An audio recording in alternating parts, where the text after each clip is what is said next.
J'ai répandu de l'essence à l'intérieur de mon véhicule, j'ai allumé un chiffon et je l'ai jeté à l'intérieur du véhicule. Et là, il y a des flammes de 3 mètres qui sont montées en haut.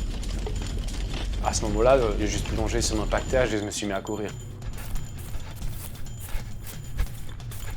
C'est la chose la plus effrayante que j'ai fait de ma vie, de brûler ma voiture. Après quoi, j'ai dû m'inventer une fausse identité, un faux nom. À ce moment-là, en tout cas, j'y suis arrivé. J'ai réussi à disparaître.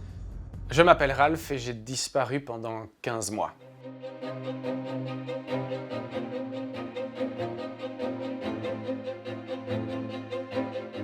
À l'âge de 26 ans, c'est le jour de la Saint-Valentin, je décide de partir. J'ai disparu en pleine nuit, il était 3 heures du matin et tout était prêt.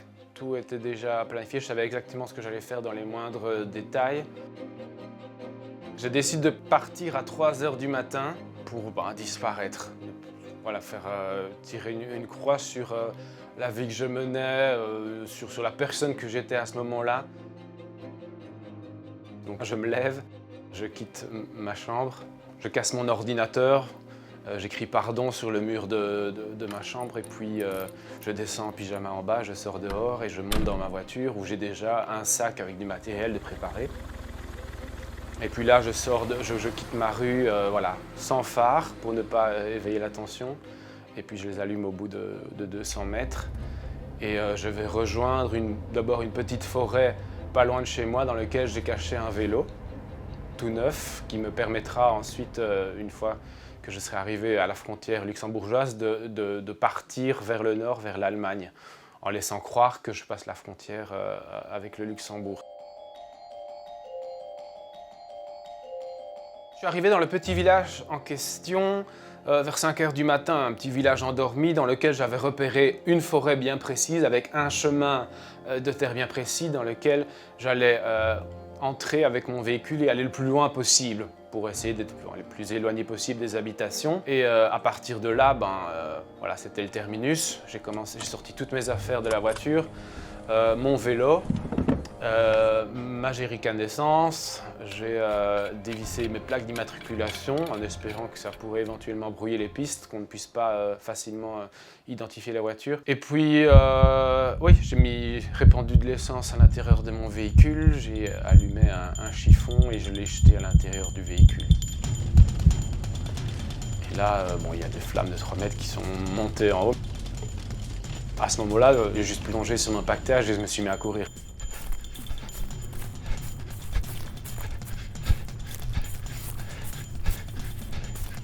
C'est la chose la plus effrayante que j'ai fait de ma vie, de brûler ma voiture. C'était l'acte qui, d'une part, m'empêchait de revenir en arrière et qui me poussait surtout à fuir. Dans ce genre de situation, on pense à rien, si ce n'est le moment présent. C'est la première fois qu'on prend la fuite, surtout dans ce genre de situation, dans ce genre de contexte particulier. Il n'y a même pas de tristesse, on est purement dans l'action, on est focalisé sur tout ce qu'il faut faire, sur la fuite en elle-même, mais il n'y a pas encore de recul. Là, on vit l'action au moment présent. Alors que je me redirigeais vers la route avec mon pactage, j'entendais déjà des voix dans le village au loin qui commençaient à s'éveiller, essayer de ne pas se faire voir. Donc c'est vraiment la peur, la panique, l'inquiétude la plus totale.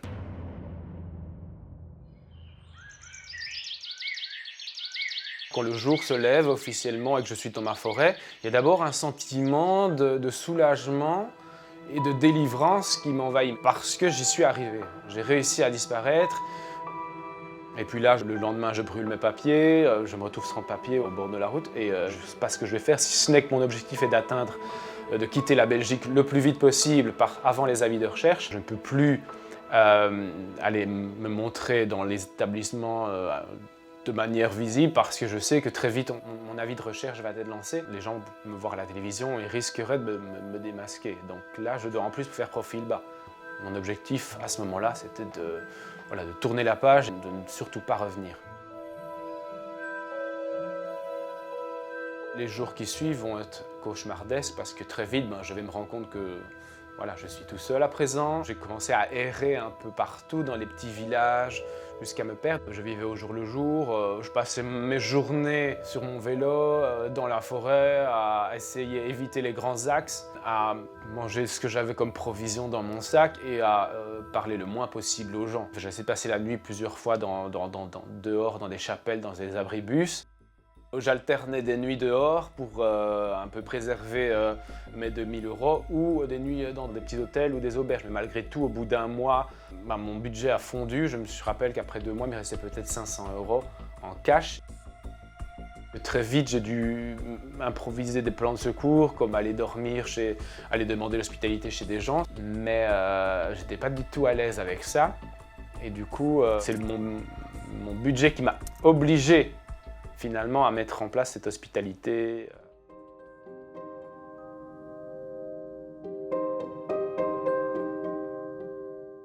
Avant de quitter ma chambre, cette nuit-là, je laisse sur mon bureau une feuille A4 sur laquelle j'ai écrit sous forme de testament, un testament tragique puisque c'est le testament d'un jeune qui disparaît, qui à ce moment-là peut-être ne reviendra jamais vivant.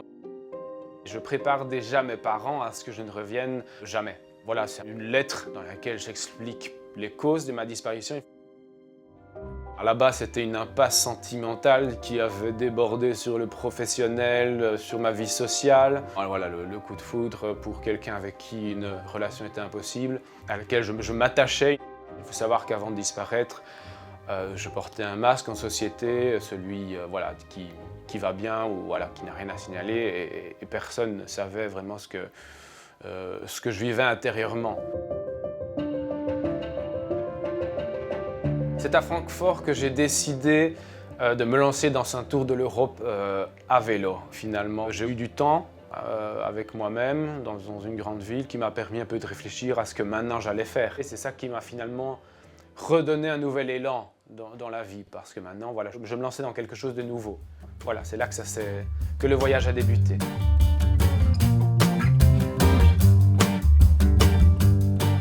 Alors, au début, je suis arrivé en Allemagne. Passé cette période d'errance où je ne savais pas trop où aller, j'ai commencé à descendre de ville en ville jusqu'à Munich. Après quoi, je suis arrivé en Autriche, à Salzbourg. Et là, l'objectif à ce moment-là était de traverser les Alpes et d'arriver à Venise, en Italie. Donc après, je suis arrivé en Italie, j'ai fait toute la botte italienne, je suis arrivé à Monaco, ensuite dans le sud de la France. J'ai fait toute la côte espagnole jusqu'au Portugal, passant par Gibraltar. Au niveau des fêtes, j'étais à Lisbonne, par exemple. J'ai rencontré énormément d'endroits magnifiques durant mon trip, mais il faut savoir que sans argent, à part vous promener en ville, vous reposer sur des bancs publics dans les parcs, dans l'église, vous finissez par vous ennuyer un peu au bout d'une semaine.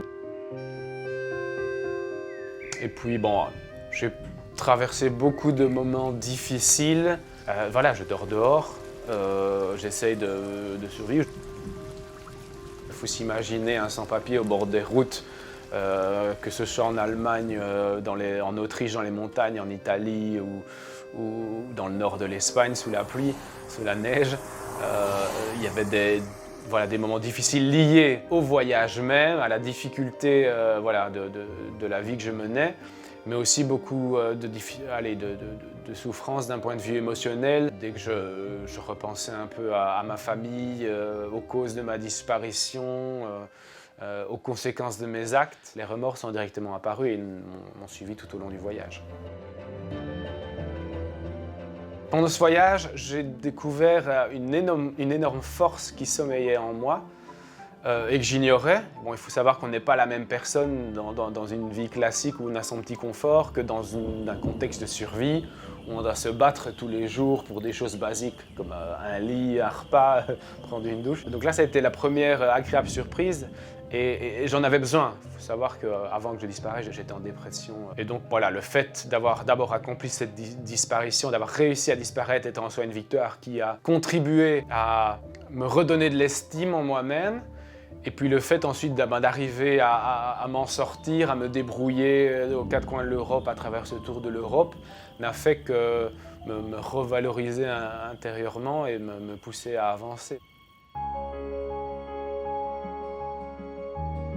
Je ne connaissais pas au début pas encore la date exacte à laquelle j'allais rentrer. C'est seulement 1 an plus tard que j'ai eu l'idée de rentrer pour la fête des mères, donc le 10 mai. Et alors j'ai passé l'hiver dans le nord de l'Espagne jusqu'à rejoindre la France sur la côte ouest cette fois-ci, à Bayonne, Saint-Jean-de-Luz, et puis à remonter au niveau de la côte jusqu'à la Bretagne. Et ce voyage s'est terminé sur toute la côte nord de la France jusqu'en Belgique.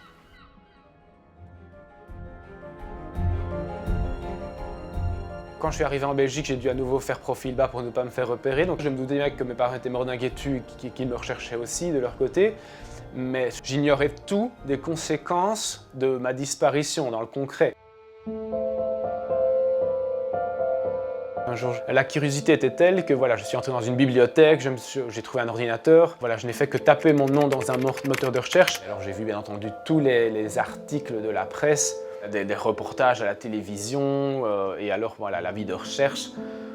Et là, j'ai vu vraiment de mes propres yeux ce qui s'était passé à partir de ma disparition. Voilà, il y avait l'envie de rentrer, puis la peur aussi d'être confronté aux conséquences de ma disparition. Je suis arrivé par l'arrière de mon jardin. J'ai au loin aperçu mon père qui s'apprêtait à préparer un barbecue avec une brouette de bois. Et puis là, énormément de stress et d'inquiétude, mais voilà, il fallait que je me lance. Je ne pouvais pas rester caché éternellement derrière les arbres. Et donc je me suis avancé, j'ai traversé le ruisseau et je me suis resté figé au bout du jardin. Mon père a remarqué une silhouette au bout du jardin, il ne m'a pas reconnu. Il a fait signe. Et il a commencé à s'avancer de plus en plus jusqu'à ce qu'il n'y ait plus que 50 mètres entre nous. Et c'est à ce moment-là qu'il m'a reconnu, qu'il a dit... Non mais c'est Ralph ça. Et que voilà, il a sauté de joie, il a couru dans mes directions et il a sauté dans mes bras. Et voilà, on est resté comme ça pendant longtemps. Moi en pleurs, à m'excuser, lui aussi, et puis voilà, c'était les retrouvailles. Et puis ensuite, je suis retourné jusqu'à la maison avec lui, avec un sentiment de soulagement, tant pour lui, tant que pour moi. Et puis j'ai retrouvé le reste de la famille, ma mère d'abord qui est arrivée, qui était sous le choc, qui n'a même pas pleuré finalement, tellement elle était sous le choc de me revoir. Elle m'a dit on t'aime tel que tu es, tu es toujours là, tu seras toujours chez toi ici.